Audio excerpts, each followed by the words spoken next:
It was a chilly morning in the Chesapeake. I got out of bed slowly, feeling my joints ache, a sure sign that rain was coming. At my age, my body can predict the weather better than any meteorologist. 72 years is a long time, and with 30 years of driving a truck across the country, it's no wonder every move is a struggle. I walked to the window. My small house is on a quiet street where mostly retired people like me live.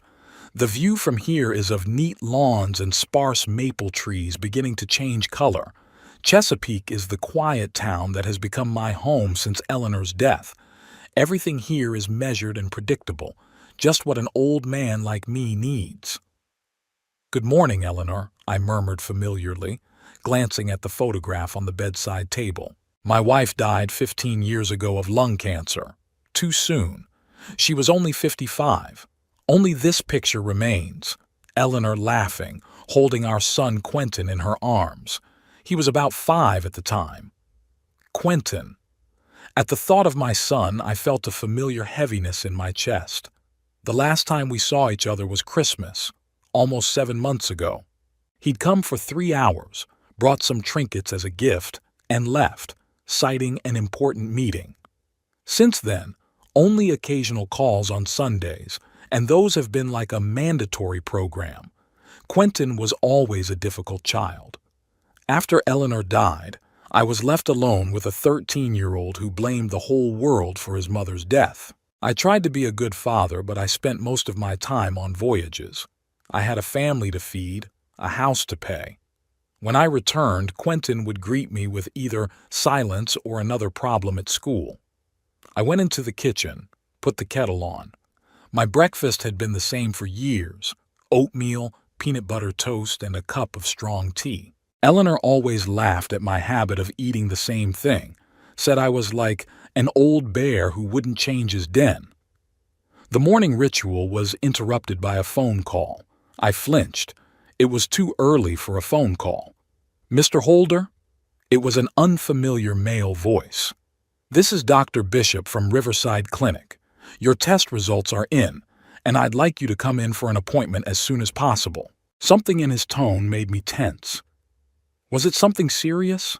I asked, already knowing the answer. "I'd prefer to discuss it in person.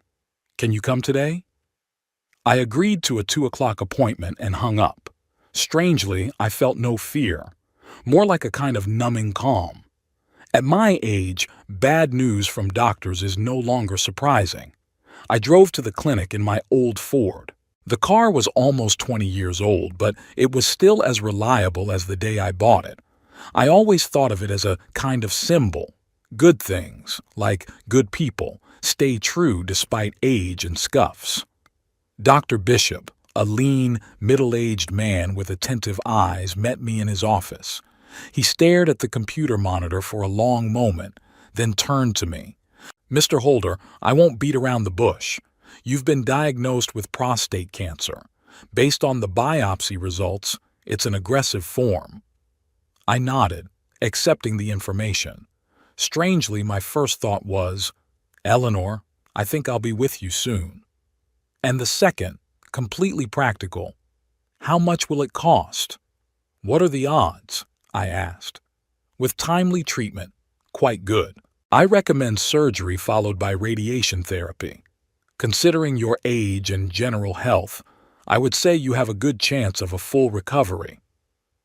"How much will the treatment cost?" Dr. Bishop gave me a figure that took my breath away. "Even with my insurance, I'd have to put most of my savings away." "I realize it's a substantial amount," he added, noticing my reaction. "But in your case, delay could be dangerous." I left the clinic with a folder of documents and a heavy heart.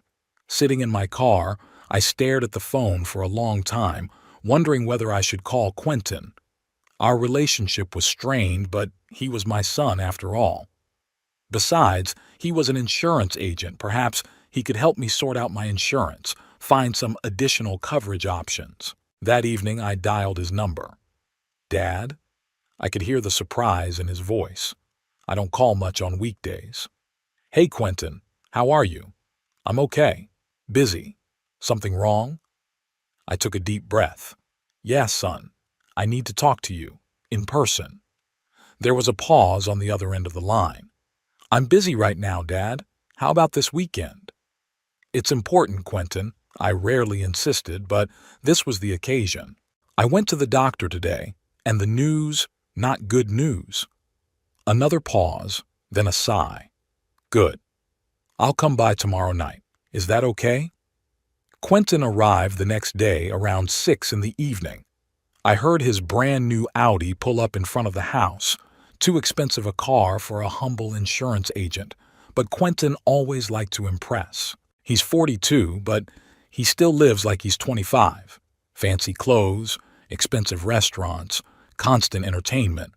At the same time, I knew his financial situation was far from stable. He'd come to me for help a few times when he'd gotten into debt. Hi, Dad, he said as he entered the house. You look terrible. It was his usual greeting. No hug, no warmth. Hello to you too, I said, inviting him into the kitchen. Would you like some tea? Do you have anything stronger? I pulled out the bottle of whiskey I kept for rare guests. Quentin poured himself a generous portion and sat down across from me. So tell me, what's going on with your health? I told him about the diagnosis, the recommended treatment, and the cost. Quentin listened, sipping his whiskey from time to time. His face remained impenetrable. This is serious, he finally said. What about the insurance? It only covers part of it. I'll have to use my savings. At the mention of savings, I noticed the change in Quentin's gaze. There was an interest, almost a predatory glint in it. How much do you have set aside? I told him the amount. Over the years as a trucker, I'd managed to save a decent amount of money. I lived frugally, didn't spend it on excesses. I put most of it away, first for Quentin's education, then for my own old age. Now that money could save my life. Not bad, Quentin said, and I heard a note in his voice that I didn't like. Where do you keep it? In the bank, of course. Where else? Which one? His question sounded too insistent. At First National, I answered, surprised at his interest. I've had a savings account there for over 30 years. Quentin nodded as if memorizing the information. And access to the account? Do you have online banking? Yes, the bank insisted I activate that service, although I prefer to go to the branch in person. This new technology isn't for me. Do you need help managing your account? Quentin offered. I could help with transfers, paying for medical treatment and the like. His sudden concern surprised me. Quentin didn't usually take an interest in my affairs. I think I can handle it, I answered cautiously. But thank you for the offer. Quentin suddenly became unusually caring. He washed the dishes after dinner, asked me how I was feeling, even offered to stay the night. It was so unlike him I felt awkward. Dad, I was thinking, he said as we sat in the living room, you should get me a power of attorney. In case you're in the hospital and can't handle your own money. I could help pay for treatment, bills, and things like that. I looked at my son. Was there genuine concern in his eyes, or was it just me? I'd so rarely seen anything but indifference or annoyance in him in recent years that I didn't trust my judgment. Maybe you're right, I answered slowly. I'll think about it. Quentin stayed the night, and the next morning was strangely domestic. He made breakfast, which was completely uncharacteristic of him, and kept talking about the power of attorney. You know, Dad, I can get the paperwork ready today. I know a notary, and he'll do it quickly and without any questions. Something in his insistence made me wary. But on the other hand, his words made sense. If I was going to have surgery and long-term treatment, someone would have to help me with financial matters, and who if not my son? Okay, I finally agreed. Let's make a power of attorney. Quentin shone. Great, I'll organize everything. You have nothing to worry about, Dad. I'll take care of everything. I looked at my son and wanted to believe that there was genuine concern behind his words.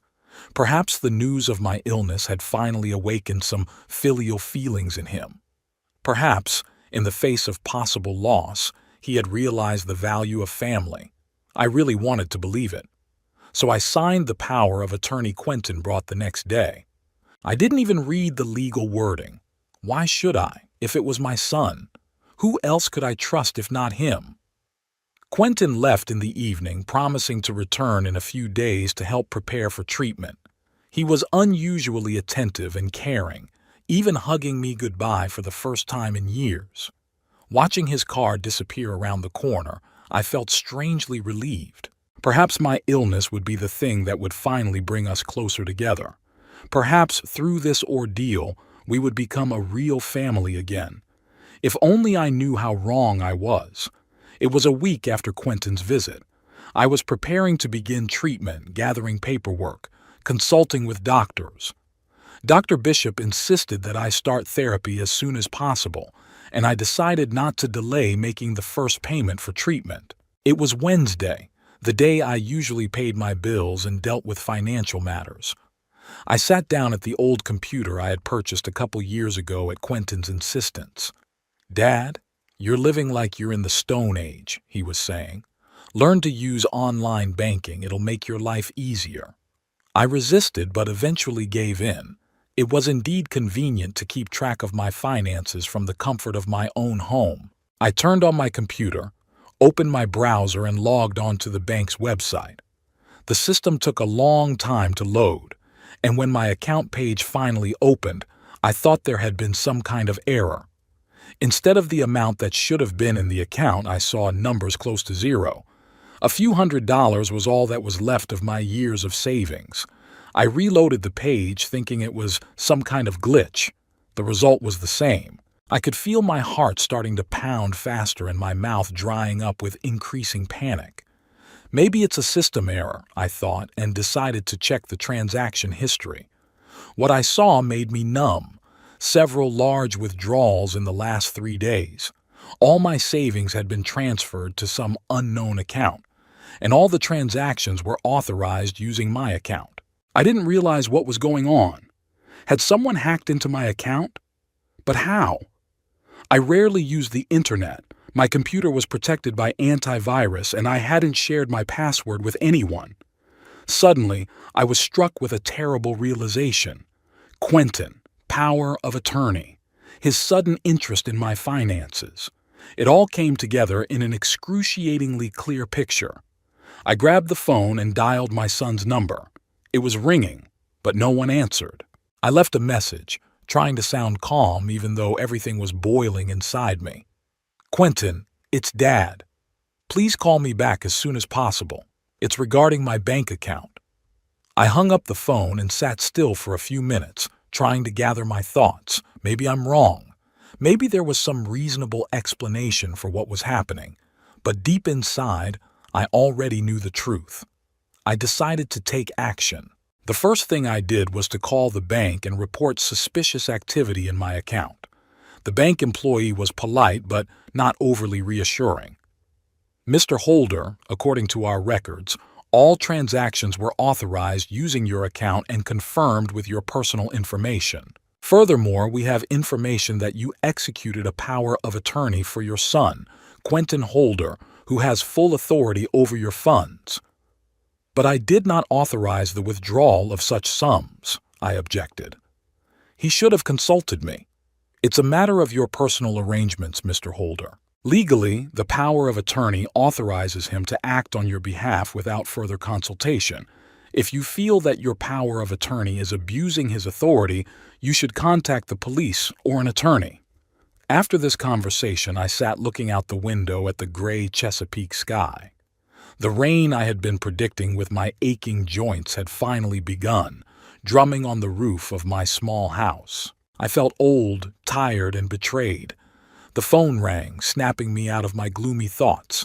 I grabbed the receiver, hoping to hear Quentin, but it was Dr. Bishop.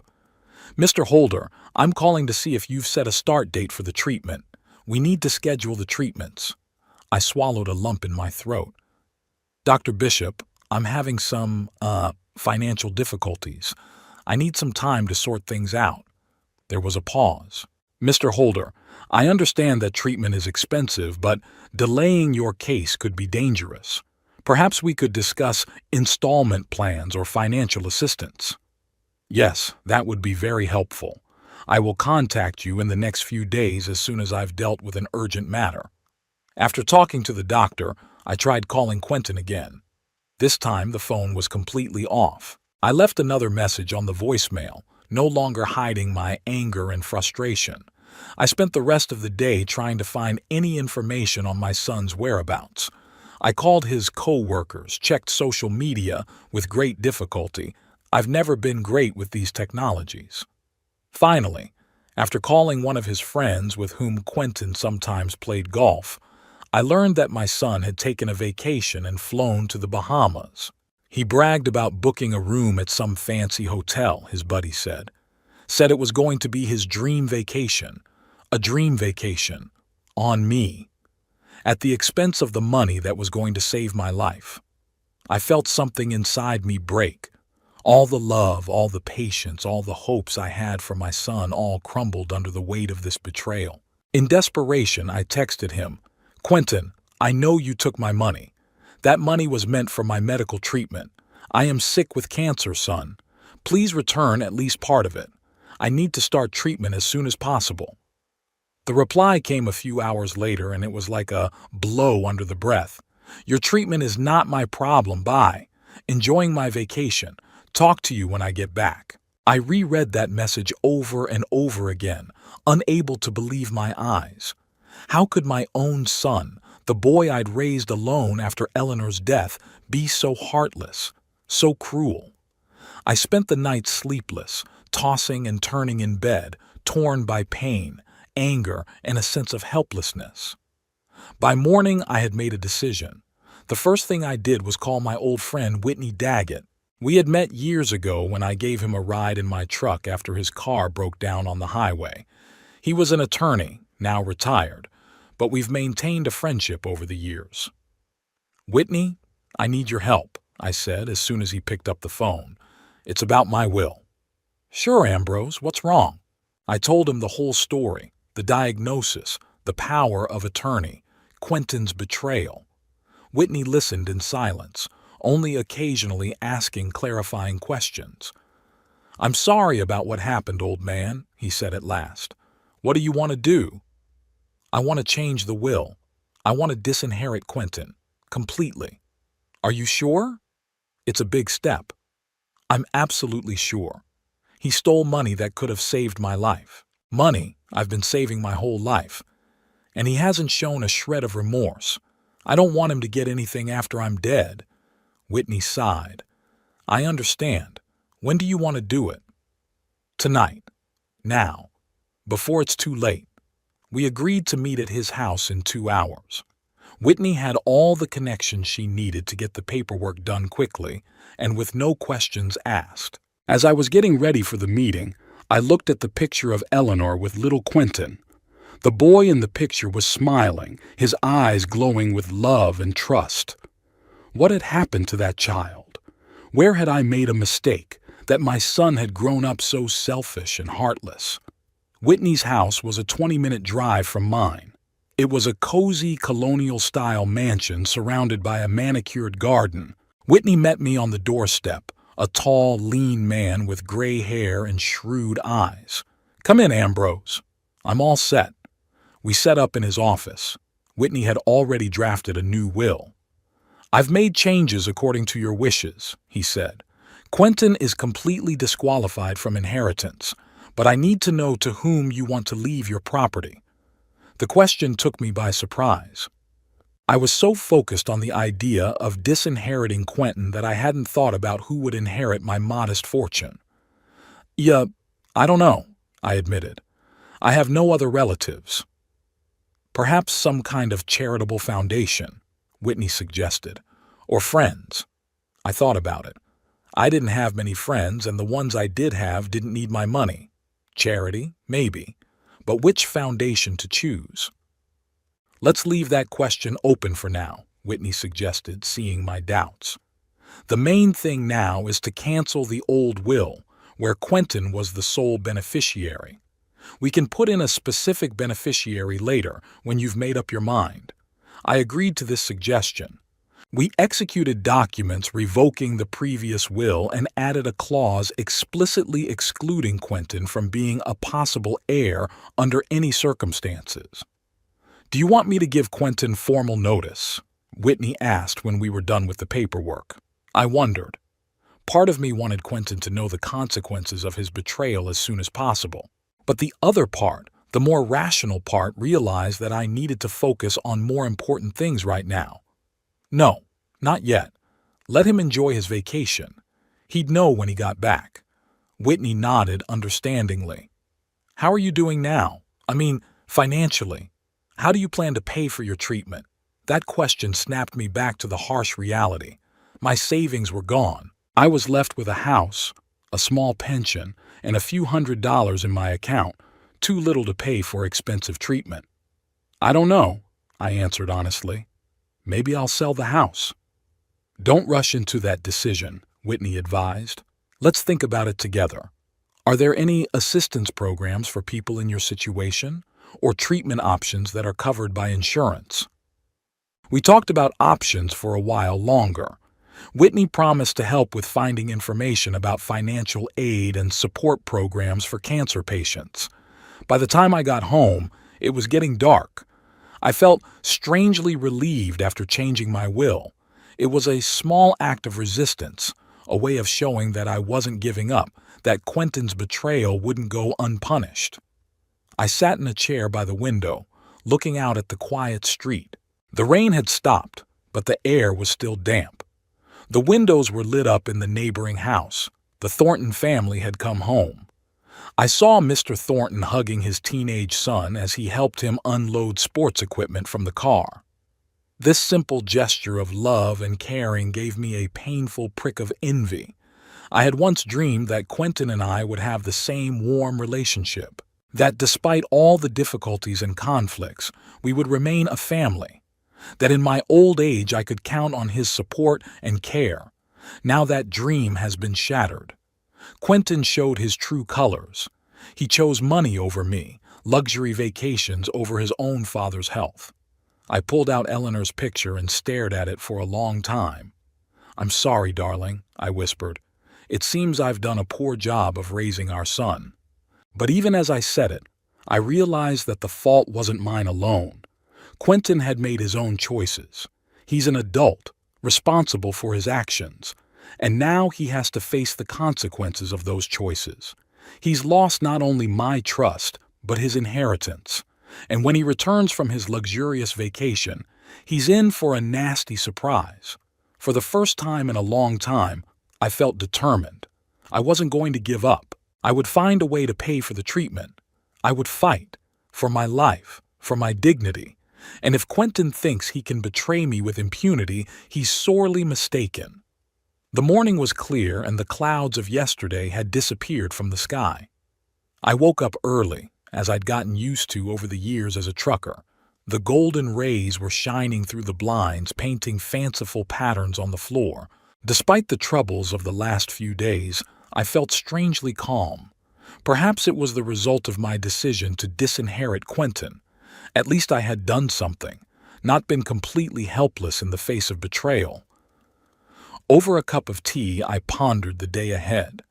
I needed to meet with Whitney to discuss the way forward. Yesterday, we had just drafted the basic document revoking the old will, but we had many more issues to resolve. I called Whitney right after breakfast. "Good morning, Ambrose." His voice sounded cheerful. "How are you today?" "I've been better, but I'm hanging in there. Whitney, I've been thinking about what we discussed yesterday, about notifying Quentin about the change of will." "And what have you decided?" "I want it done officially through an attorney. I want him to understand the gravity of the situation." Whitney was quiet for a second. "All right, I can prepare a formal notice. But there's just one thing, Ambrose. Are you sure you don't want to talk to him in person first? Give him a chance to explain himself?" I sighed. It was a question I'd been asking myself all night. "No, Whitney." His message was very clear. "Your treatment is not my problem, not yet." What was there to explain? He knew I was sick and still took the money meant for my treatment.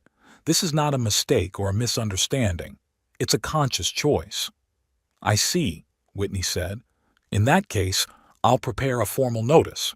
We can send it by registered mail or by courier when he returns. Thank you, friend. Can we meet today to go over the details? We arranged to meet at 2 o'clock this afternoon. I had a few hours to prepare and think about other pressing matters. Chief among them was the financing of treatment. I sat down at my desk and began to make a list of everything I owned that could be sold. The house was my main asset, but I didn't want to sell it. It wasn't just a piece of real estate, but a place filled with memories of living with Eleanor, of the years when Quentin was a child. Plus, the selling process could drag on, and the money for treatment was needed now. What else? The old Ford? It's not going to fetch much, but it's something. The vinyl record collection I've had for years, fishing equipment, tools from the garage? All of these had some value, but could hardly cover even a fraction of the cost of treatment. I leaned back in my chair, feeling despair coming on. Then I picked up the phone and dialed Dr. Bishop's number.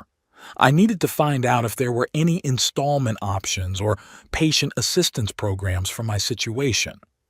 The conversation with Dr. Bishop was encouraging. He told me about several charitable programs that help cancer patients pay for treatment and promised to see if I fit their criteria. He also mentioned the possibility of participating in a clinical trial that could significantly reduce the cost of treatment. Mr. Holder, Dr. Bishop said at the end of the conversation, I understand that the financial side of the issue is important, but don't forget about the main thing, your health. The sooner we start treatment, the better the chances of success. I understand, doctor. Believe me, I'm doing everything I can to solve this problem as soon as possible. After talking to the doctor, I felt a little better. At least there was hope that even without the money stolen by Quentin, I could get the treatment I needed. At 2 o'clock, I drove up to Whitney's house. He met me in the garden where he was working, pruning rose bushes. It's good to see you, Ambrose, he said, taking off his gardening gloves. Let's go inside. I've made tea. In Whitney's office, there were papers on the desk. He showed me a draft of the official notice to Quentin. The document was in dry legal language, but the gist of it was clear. Quentin Holder was excluded from inheriting Ambrose Holder's estate under a new will, properly executed and probated. I think that should be clear enough, Whitney said. But there is one more thing we must discuss. In the previous will, you named Quentin not only as heir, but also as executor of the will. We need to appoint a new executor. I've been thinking, the executor of the will should be someone I trust, someone who can handle the legal formalities after my death. The first person who came to mind was Whitney himself. Would you be willing to be the executor of my will? I asked. You're the only one I can trust to do it. Whitney smiled. I'm honored by your trust, Ambrose, but there's a catch. I'm not much younger than you are. What if I leave early? We need someone who's guaranteed to outlive us both. He was right, of course. You can't get ahead of yourself at our age. Do you have any suggestions? I asked. Yes, there is one person I trust. A young lawyer who used to be my pupil. Now he has his own practice. His name is Nathaniel Cross. He's a competent and honest man. I can get in touch with him if you don't mind. I agreed. We decided that Whitney would arrange a meeting with Nathaniel in the next few days to go over all the details. Now let's talk about your medical treatment, Whitney said when we were done with the will. How do you plan to pay for it? I told him about my conversation with Dr. Bishop, about possible assistance programs and clinical trials. That's good, but you shouldn't rely on that alone, Whitney said. Let's think about what else we can do. Do you have any assets you can sell? I showed him the list I'd made this morning. Not much, he commented, looking at the list. But it's a start. I can help you sell some of the stuff. I have a friend who deals in antique records. He can appraise your collection. And as for the car, maybe you should wait to sell it. I could use it for trips to the hospital. We were discussing options for a while when Whitney suddenly asked, "What about your old co-workers? You had good relationships with other truckers, right? Maybe they could help," I wondered. In 30 years on the job, I had actually gotten to know hundreds of people. Some of them became real friends. We exchanged Christmas cards. Sometimes we called each other. But asking them for money, it seemed too much. "I'm not sure I can ask them for financial help," I said. "It's awkward." "I'm not talking about asking for money directly," Whitney clarified. "But maybe one of them knows of a part-time job for you, or some assistance programs we don't know about. That was a good idea. I could contact some of my old friends just to get an update and then maybe mention my situation." "Thanks, Whitney. I'll give it some thought." By the time I got home, it was late. I felt tired, but also a certain relief. I had a plan of action, and that was empowering. I decided not to procrastinate and contact some of my old friends right away. The first person I called first was Leon Paxton, with whom we often crossed paths on the route between the Chesapeake and Atlanta. Leon was surprised at my call, but delighted. "Ambrose, you old devil. Haven't heard from you in ages. What's up?" We talked about little things, his family, my retired life.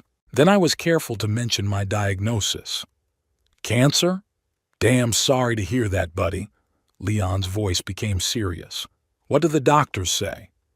"The prognosis is not bad if you start treatment in time, but the problem is it's very expensive and my savings are, let's just say they're not available at the moment."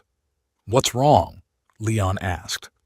I summarized what happened with Quentin without going into details. "That bastard, pardon the expression," Leon swore, "stealing from his own father. I don't understand people like that." "I don't either," I sighed. "Anyway, I'm looking for ways to pay for the treatment. I was wondering if you knew of any part-time jobs for an old man like me." Leon thought for a moment. "You know, my brother-in-law runs a small car repair shop in Norfolk. He was complaining the other day that he couldn't find a good receptionist. It's not hard physical work, just taking calls, keeping records, dealing with customers. You could do it, even with the treatment. Do you want me to talk to him?" "I'd appreciate it, Leon." "Consider it done. I'll call you back tomorrow as soon as I talk to him." After talking to Leon, I felt a surge of optimism. Maybe it's not that bad. Maybe I could handle this situation. The next day, Leon called back with good news. His brother-in-law, Alan Murphy, was willing to meet with me for an interview. The job was part-time, 3 days a week, which fit perfectly with my treatment schedule. The pay was modest, but it was better than nothing. I made an appointment with Alan for the next day. Then I called a few more old acquaintances. One of them, Harry Foster, offered to buy my fishing equipment for his nephew, who was just starting to get into fishing. "I'll give you a good price, Ambrose. It's great equipment, and I know how much you've taken care of it." By evening, I had a plan.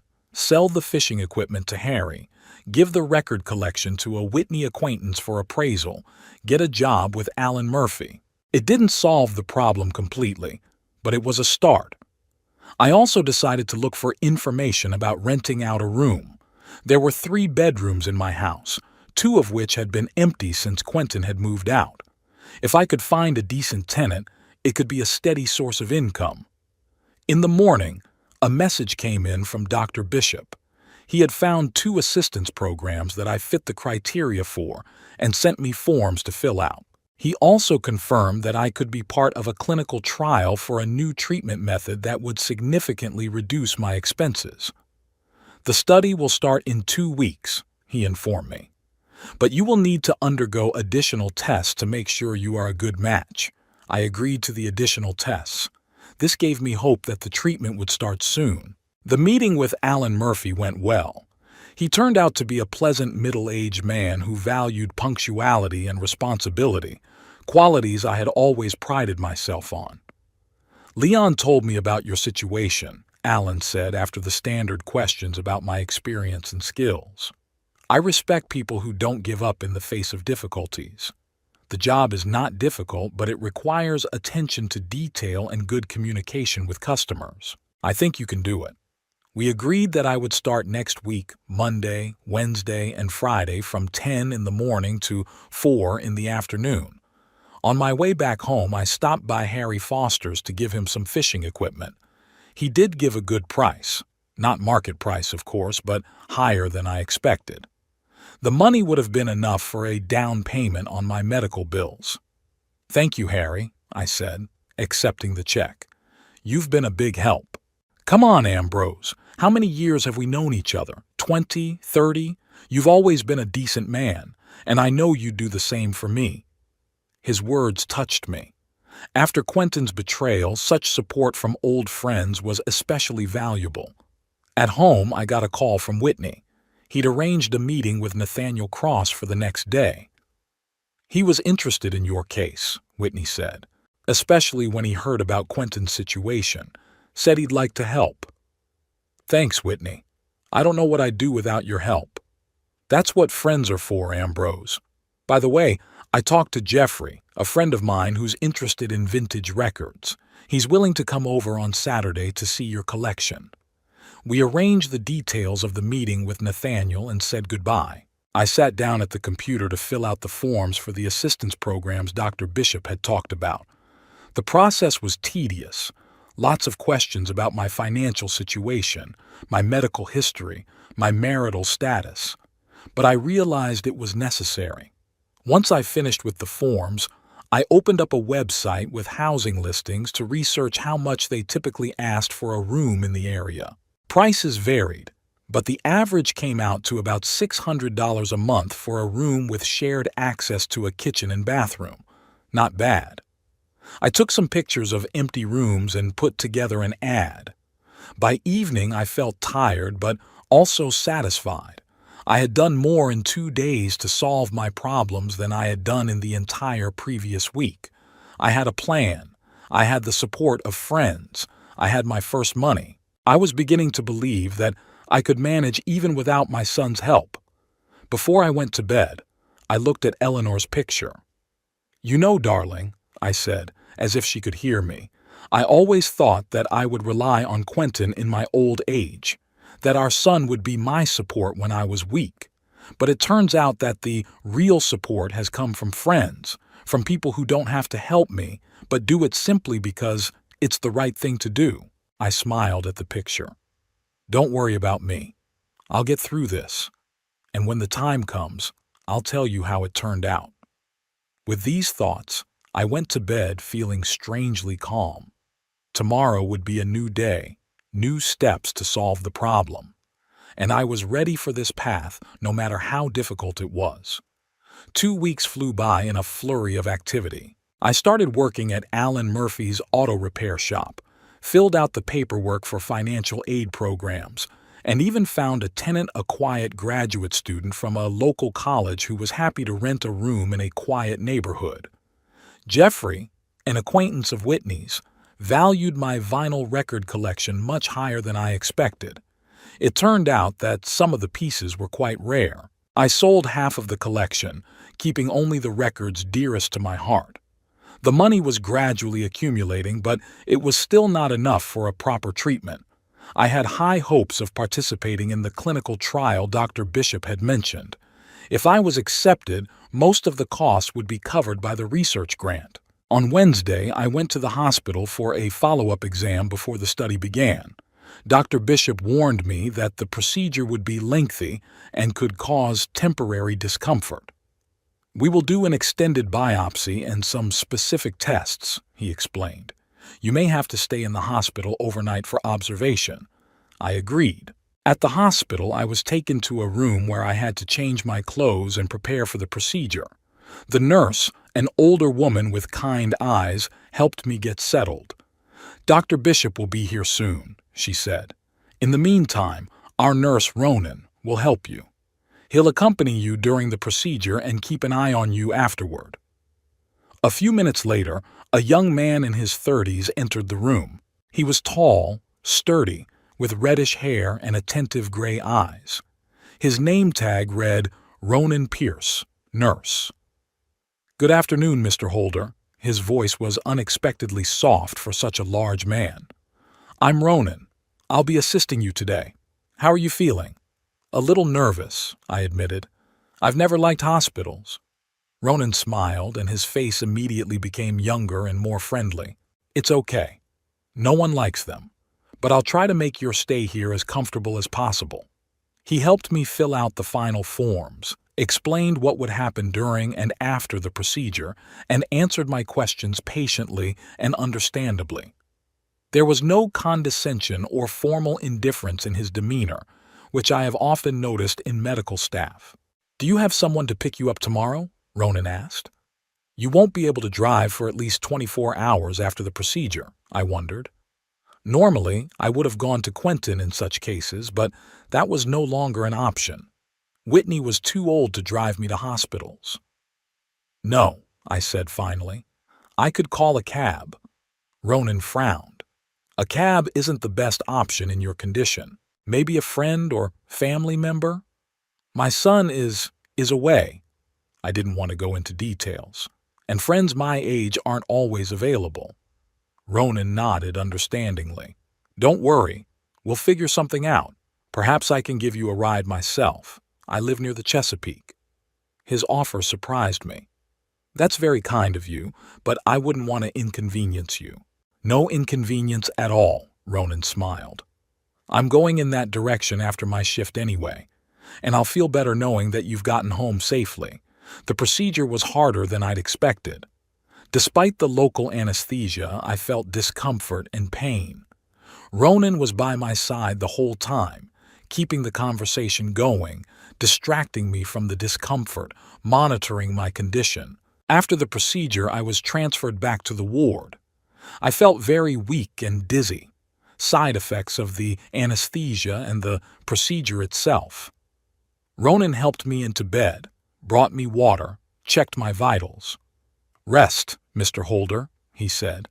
"I'll check on you every hour. If you need anything, press the call button."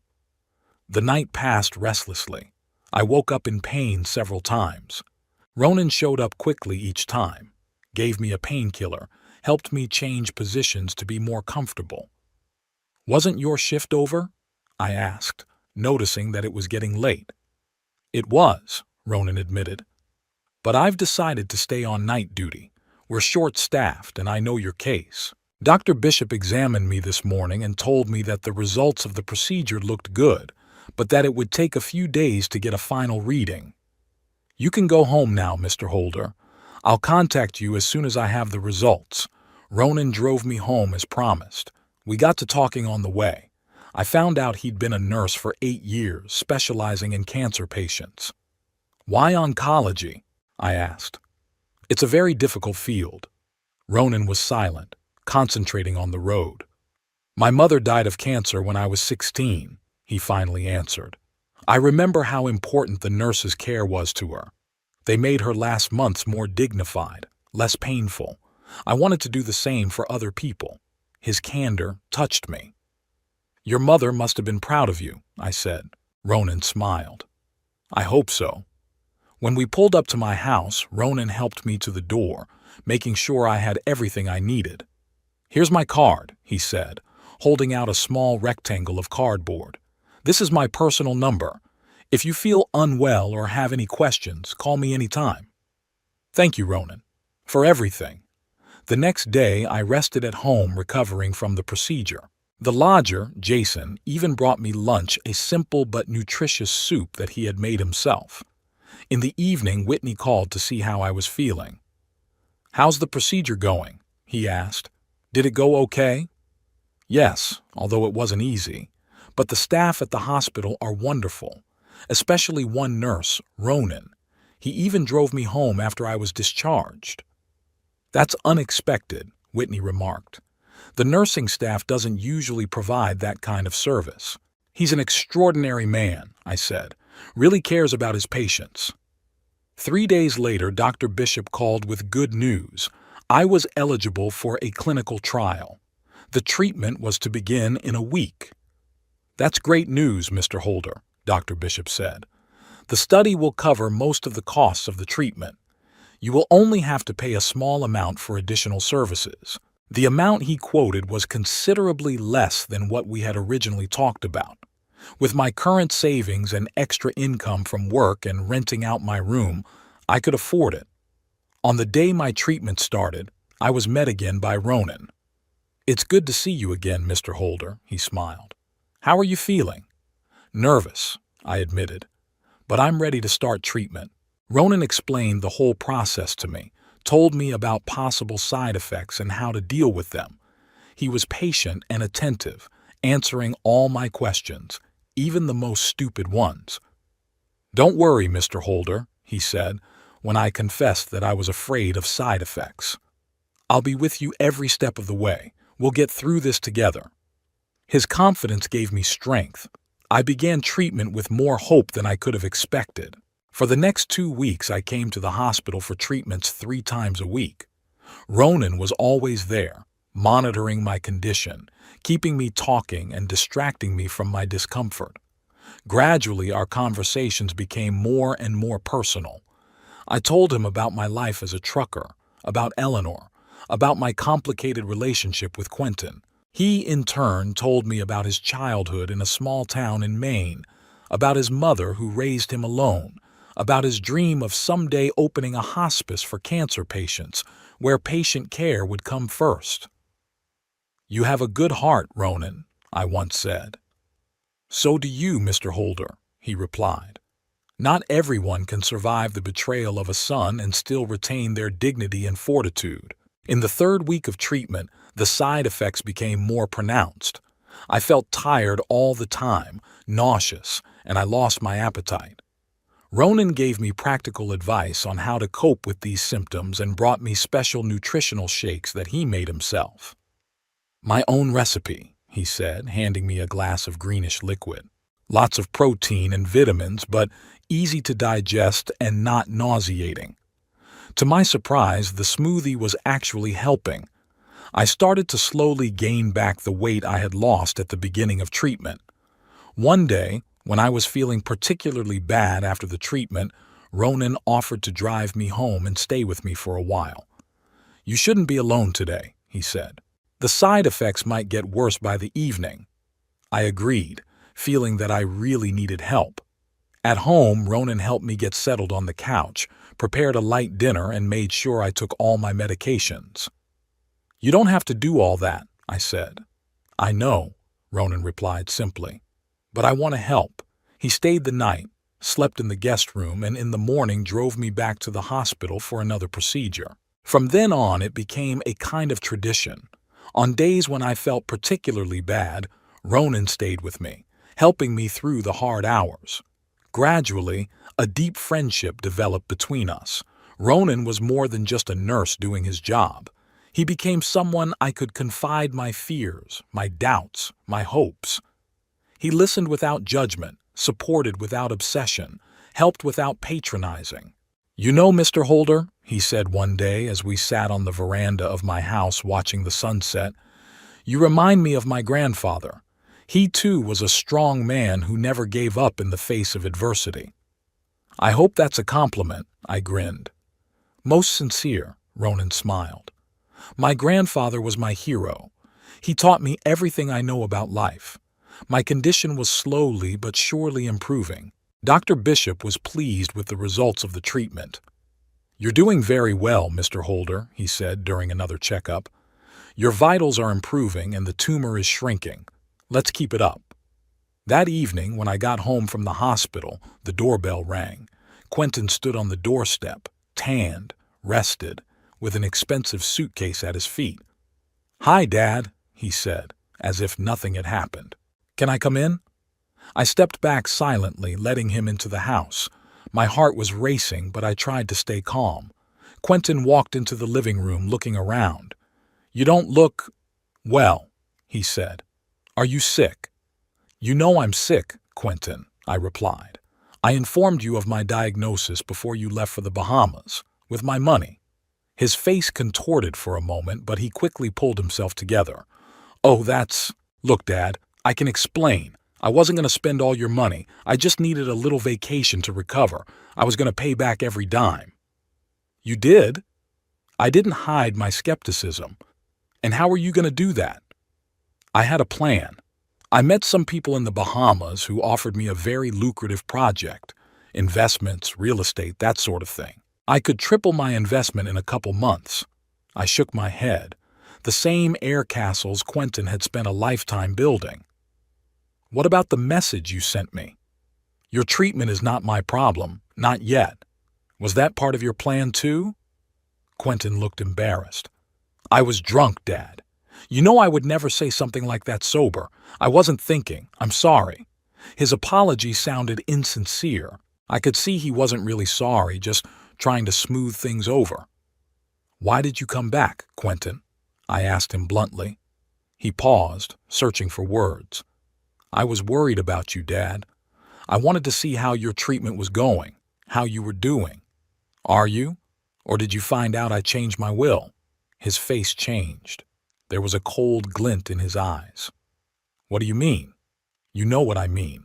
I disinherited you, Quentin. After what you've done, you won't get a dime of my estate. Quentin jumped up from the couch, his face contorted with anger. You can't do this. I am your son, your only son. The son who stole his father's treatment money and flew off to a resort to have fun. The son who wrote that my treatment is not his problem. Such a son doesn't deserve an inheritance. It's not fair, Quentin shouted. I have a right to your property. You can't deprive me of everything. I can, I replied calmly. And I did. The new will has already been drawn up and certified. Quentin looked at me with disbelief and fury. You're bluffing. You couldn't have done it that fast. Call attorney Nathaniel Cross. He'll confirm it. Quentin clenched his fists, his face flushed. This is about my mother, isn't it? You always blame me for her death, always thinking I wasn't good enough. That's not true, Quentin, I tried to speak calmly. I never blamed you for Eleanor's death, and I've always loved you no matter how hard it was. But what you've done now, it's a betrayal I cannot forgive. You'll regret it, Quentin hissed. I'll contest the will. I'll prove that you were incompetent when you made it, that you're a senile old man who doesn't know what he's doing. You can try, I said. But I have medical reports that prove I'm legally competent, and witnesses who will confirm that I was in my right mind when I made the decision. Quentin was silent for a while, obviously pondering the situation. Then his tactics changed abruptly. Anger was replaced by pleading. Dad, please. His voice became quiet, almost pitiful. I know what I did was awful. I didn't realize it was so serious. I didn't realize, but I can make it right. I'll pay you back. I'll take care of you during your treatment. Just give me one more chance. I looked at my son, trying to see some sincerity in him. But all I saw was calculation and manipulation. No, Quentin, it's too late for another chance. You showed me who you really are, and I accepted that. You can't do this to me, he raged again. I am your flesh and blood. Yes, you are my son, and that makes your betrayal all the more painful, but that doesn't give you the right to dispose of my life or my property. Quentin grabbed the vase from the table and threw it against the wall. The vase shattered into tiny shards. You'll regret this, old man, he shouted. I won't let you take everything away from me. At that moment, the front door opened and Ronan entered the living room. He immediately assessed the situation. Is everything all right, Mr. Holder? He asked, looking at Quentin with undisguised suspicion. Yes, Ronan, I answered. My son was just leaving. Who the hell are you? Quentin attacked Ronan. I am a friend of your father's, Ronan said calmly, and I think it's really time for you to go. Mr. Holder needs to rest after today's procedures. Quentin looked from Ronan to me, then back again. So that's it, he said with a nasty grin. You have a new friend. I can see where my inheritance is going. Quentin, stop, I warned him. Don't say something you'll regret. What would I regret? He laughed. The fact that my father traded his own son for some... He used an insulting word I don't want to repeat. Ronan remained unfazed. Mr. Holder, I will call the police if your son does not leave immediately, he said calmly but firmly. Quentin gave Ronan a hateful look, then turned to me. This isn't over, Dad. You'll hear from me again. With those words, he walked out, slamming the door loudly. I sank down on the couch, feeling my strength leaving me. Quentin's reaction was expected, but no less painful. Ronan sat down next to me. "Are you all right?" he asked with genuine concern. "Yeah," I exhaled. It's hard. Despite everything, he's still my son." Ronan put his hand on my shoulder.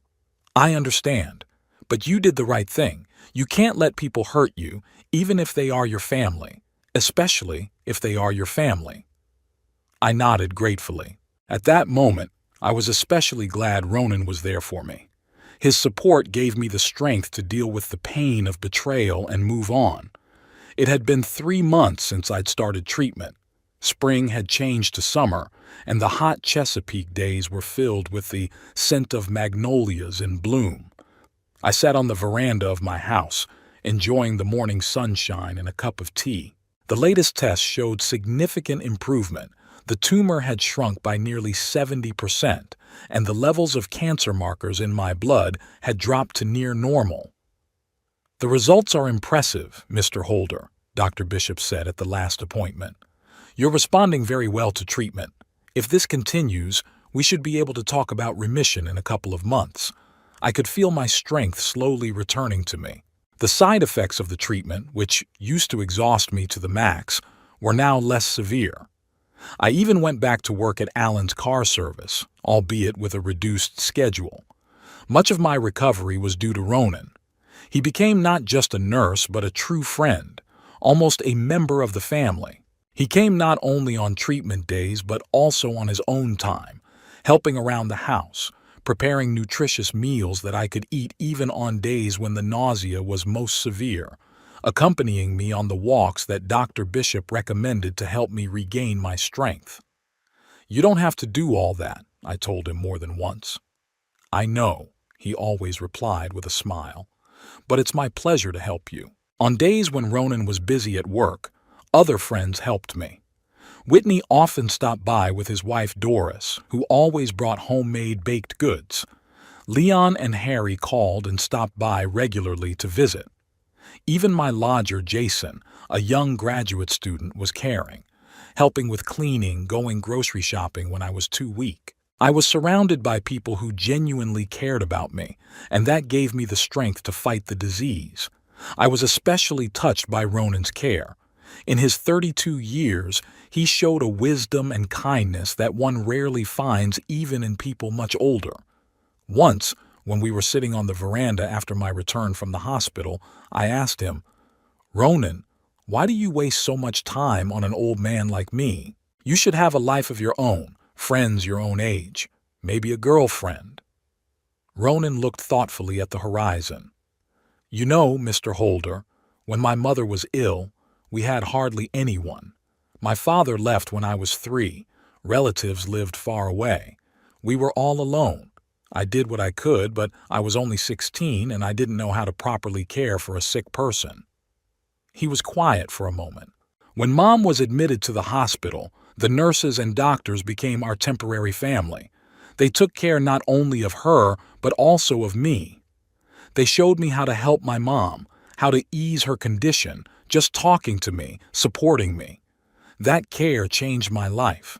I realized I wanted to do the same for others." He turned to me.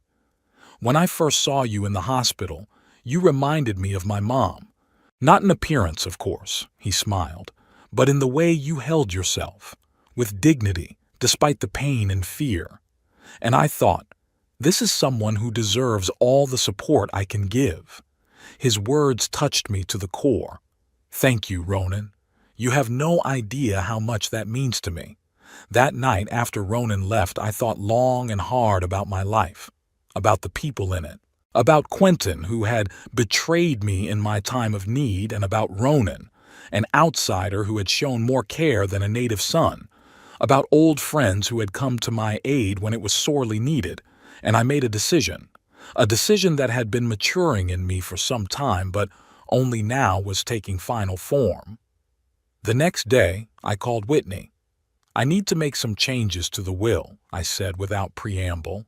"You've decided to forgive Quentin?" Whitney sounded surprised. No, I said firmly.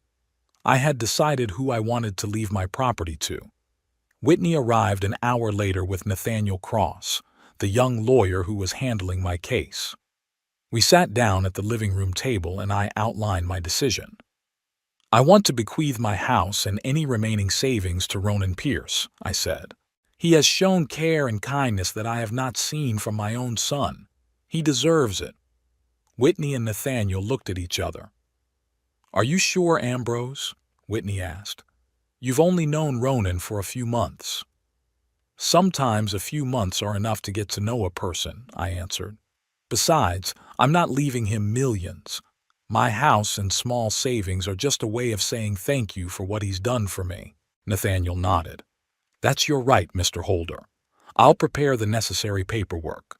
But I must warn you that your son may challenge the will, given the relatively short time you've known the new heir. Let him try, I was adamant. We have witnesses who will confirm that I am in my right mind and I make this decision voluntarily. The documents were prepared and signed within a week. I did not immediately inform Ronan of my decision. I did not want him to think that I expected him to care more in exchange for the inheritance. Quentin hadn't shown up since the day he'd made a scene at my house, but I knew he wouldn't give up trying to reclaim his place in the will. And indeed, 2 weeks after the new will was drawn up, he called. Dad, we need to talk. His voice sounded unaccustomedly humble. I've been an idiot. I've realized my mistakes and I want to make things right. I agreed to a meeting, but not at home, but at a neutral place, a small cafe in the center of Chesapeake. I didn't want to make a scene in my house again. Quentin showed up exactly at the appointed time, which was unlike him. He looked collected and serious, even dressed more conservatively than usual. Thanks for seeing me, Dad, he said, sitting down across from me. How's your health? Better, I answered briefly. The doctors say the treatment is going well. That's great, he mimed joy. I'm so happy for you. I stared at him in silence, waiting for him to get to the real purpose of the meeting. Look, Dad, he finally said, lowering his voice. I realize what I did was terrible. Taking your money, knowing you were sick, it's unforgivable. And that message I sent. I was drunk and angry, but that's no excuse. I want to apologize and do everything I can to make things right. How exactly are you going to make it right? I asked. Well, for one thing, I can give you the money back. Not all at once, but gradually. I already have a plan to do that. And I want to help you during your treatment. Be there for you, support you like a son should. I looked at Quentin, trying to find sincerity in his words, but all I saw was calculation. He was saying what he thought I wanted to hear. Why now, Quentin? I asked him bluntly. Why not 3 months ago, when I really needed help? He faltered. Yeah, I needed time to realize my mistakes, to realize what was really important. Or did you find out that I decided to bequeath my house and savings to Ronan Pierce? I asked calmly. Quentin's face changed. Fury flashed in his eyes for a moment, but he quickly pulled himself together. So it's true? His voice trembled with restrained emotion. You're really going to leave all your possessions to some random nurse you've only known for a couple months? He's not random, Quentin. He's the man who helped me when you stole my money and went off to have fun. A man who has shown more care in a few months than you have in all your years. He's manipulating you, Quentin exclaimed, forgetting his role as a repentant son. He saw a lonely old man with a house and decided to gain your trust, don't you see? Didn't you think he was just a good man? I asked. That not everyone pursues selfish goals like you do? Quentin snorted. Don't be naive, Dad. No one spends that much time on someone else's person just out of kindness. He has a plan, you'll see. Maybe, I replied calmly. But so far, the only person who's tried to steal from me is you, my own son. Quentin gritted his teeth. I made a mistake. I've already apologized. What more do you want from me? Nothing, Quentin. I don't want anything more from you. I've made my decision, and it's final. My house and my savings will go to Ronan when I die. You'll get nothing." "I'll contest the will," Quentin hissed. "Prove that you were incapacitated or under the influence, that Ronan won't get a dime." "You can try," I stood up, signaling that the conversation was over. "But I've made sure the will is legally flawless. I have medical reports on my capacity, witness statements, a videotape of the signing process. You'll only waste time and money on lawyers." I turned to leave, but Quentin grabbed my arm. "You can't do this to me." I could hear the desperation in his voice. "I'm your son." I released my hand gently. "The son who stole money to pay for his father's treatment. The son who never visited me once in 3 months of illness. The son who only showed up when he found out he might lose his inheritance." I shook my head. "Goodbye, Quentin." I walked out of the cafe feeling a strange mixture of sadness and relief. Sadness at finally breaking up with my son, and relief that I'd finally expressed everything that had built up over the months. Ronan was waiting for me at home. We'd arranged for him to stop by after my meeting with Quentin to make sure everything was okay. "How did it go?" he asked, seeing the look on my face. "As I expected," I sighed. "He tried to manipulate, then threatened to contest the will." Ronan frowned. "The will? What do you mean?" I realized I'd blurted it out, but maybe it was for the best. It was time to tell Ronan about my decision. "I've changed my will, Ronan. You are now my heir. The house and all my savings will go to you when I die." Ronan looked at me in amazement. "What? But why?" "I can't accept it, Mr. Holder. It's too much." "Because you deserve it," I answered simply. "You took care of me when I needed it most, and I know you will dispose of this property with dignity." "But your son," Ronan began. "My son has made his choice," I said firmly. "And I have made mine. Please don't argue with me, Ronan.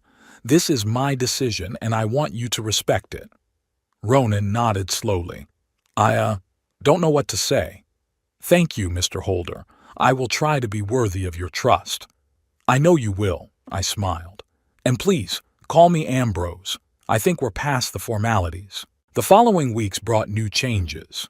Quentin, as promised, tried to contest the will. He hired a lawyer who specialized in such cases and filed suit, claiming that I was incapacitated and manipulated by Ronan.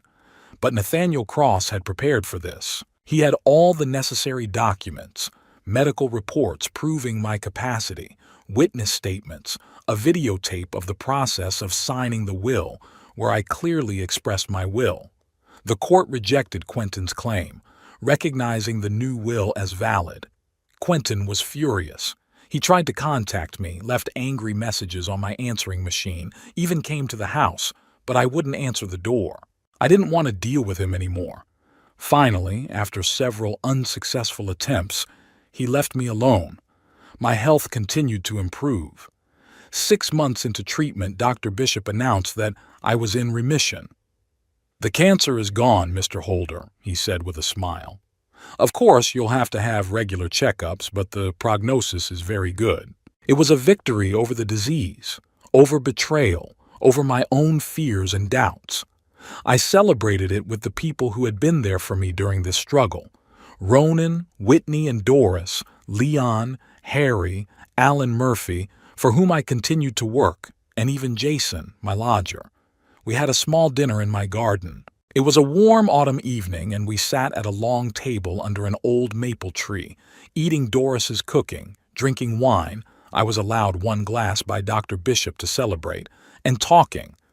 I looked at these people, different in age, background, life experience, but united by kindness and genuine concern for each other, and felt a deep gratitude. "To Ambrose," Whitney raised his glass. "To his recovery and his fortitude. To Ambrose." The rest of the group cheered. I looked at their smiling faces and thought about how strange life was sometimes. 6 months ago, I was sure I was dying, that my son was my only support, that I was alone in the world. Now I was recovering, surrounded by true friends and looking forward to a hopeful future. Ronan sat next to me. He still felt awkward about the will, but he was slowly getting used to the idea that he would own this house someday. "You know, Ambrose," he said quietly, when the others were talking, "I've been thinking about your house, that someday it would be mine." "And what did you decide?" I asked. "I'd like to use it to create a small hospice, a place where people with serious illnesses could be cared for in a home-like setting, with dignity and respect. It's been a dream of mine since my mom died." I smiled. "That's a wonderful idea, Ronan. I think this house would be perfect for such a purpose." Ronan looked at me gratefully. "Thank you, Ambrose, for everything." That evening, when the guests had gone, I sat on the veranda for a long time looking up at the stars. I thought about Quentin, about how he was now living with his anger and frustration. I felt sorry for him, not because he'd been disinherited, but because he didn't understand the true value of family, of friendship, of caring. I thought of Eleanor, of what she would say about my decision to disinherit my son. Perhaps she would be against it.